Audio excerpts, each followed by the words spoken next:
Land acknowledgements are not simply statements that are just read as a script at the beginning of each meeting.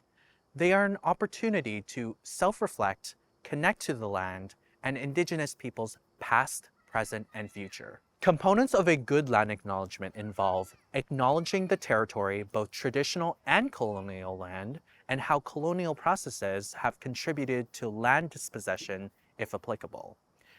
Reflecting on the complex roles of treaties in Canada as binding legal agreements, acknowledging Indigenous peoples past, present, and future who have and will occupy the land, drawing a connection between you, the reader, its residents, the territory, and its histories, and identifying actions you and your group might be taking to further reconciliation in your local community with Indigenous peoples and organizations.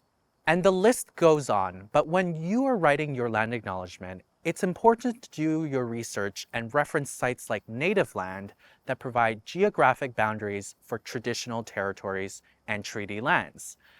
You should also do your best to find out if there is an unresolved land claim.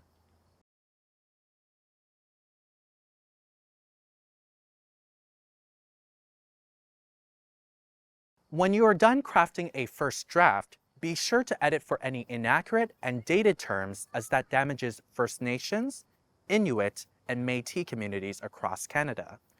Similarly, it is a good idea to see if you might be overgeneralizing Indigenous peoples, because First Nations, Métis, and Inuit communities possess unique histories, and each nation has its distinctive local tradition. After going over the review process, you will need to learn how to pronounce the names of Indigenous nations who have called or do call your community their home. When you're delivering the land acknowledgement, please ask all attendees to join in and reflect on the meaning of the land acknowledgement and its contents.